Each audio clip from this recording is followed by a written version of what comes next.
All right, welcome back, everybody. Now to the big takeaways from last night's debate. Joining us for that is Frank Luntz. He is FIL pollster and political strategist. Frank, what did you think? In my entire professional career, I've done 32 debates. Never has someone performed, and I was very upset with Donald Trump in 2020.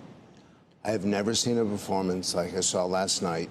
My focus group all came in undecided, all from swing states. 12 of the 14 swung to Donald Trump, only one to Joe Biden. We've never had that before. We are truly in uncharted territory. And what blew me away the most was that Joe Biden voters in 2020 don't want him on the ticket in 2024.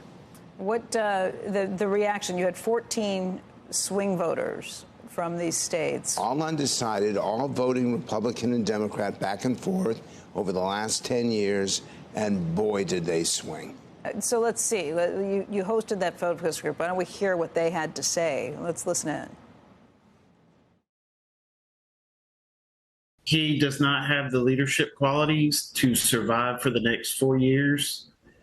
I don't even know how he's going to survive the next few months. They need a candidate that could beat Trump. Well, back then, he was an unknown to me, really, at the time, and I had seen what Trump had done.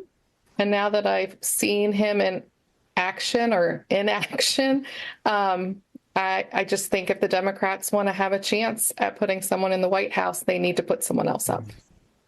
I think in 2020, Biden was a safe option that was relatively non-harmful to replace Trump. And frankly, I didn't think reflected these same cognitive issues that we see tonight on the campaign. Yeah, it was a little dry, but it was definitely not to the same extent. I think tonight, I'm not sure how he functions during an 8-hour workday, let alone an 8-hour workday or 8+ hour workday as president of the United States. So, Frank, you repeatedly heard from people there about the idea of replacing Biden on the ticket. How realistic is that? It's very difficult because of the Democratic laws, unless Joe Biden comes forward over the next few days and says, I've listened to the American people. I saw their comments. I accept it. And I did what I promised I was going to do. I could write the speech. I did exactly what I promised I was going to do. I was going to bring normalcy back to Washington. I was going to find ways where Republicans and Democrats could work together.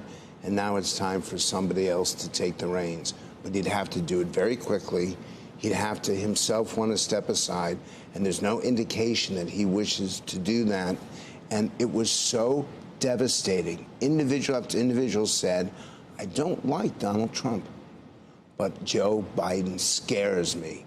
And you can't fix scare. There's no wordsmithing. You can replace it. You can just switch those words for half the country. I don't like Joe Biden, but I'm afraid of Donald Trump. You can switch. That's the election. And I don't. He can. But what you said, that he can say that he did all those things. He didn't unite this country. He didn't do what he said he would do. A lot of those people, it's not only the cognitive decline. This is a different Joe Biden than what they voted for. But what they said, and I want to focus on the focus group because it's so unprecedented. What they said was that I never realized this. This is not editing of some video. This is not playing games. This is not AI. This is real. I saw it, I heard it, and I can't vote for it. So if he were to step aside himself, what does that process even look like? So the Democrats, he'd have to open up his delegates, and the way that it works now is that you'd have a vote of the convention. But that's ignoring the Democrats who live across the country. If I were the Democratic national chairman, I'd say 30 days from now, we're going to have a nationwide primary.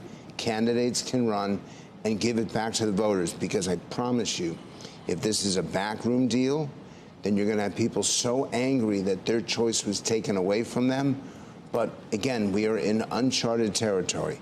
Going back to the focus group last night, they saw it in the first 30 seconds. They saw it when he walked out. They saw it in his responses. If Donald Trump had said less and allowed Joe Biden to say even more, it's indescribable what we watched in that session.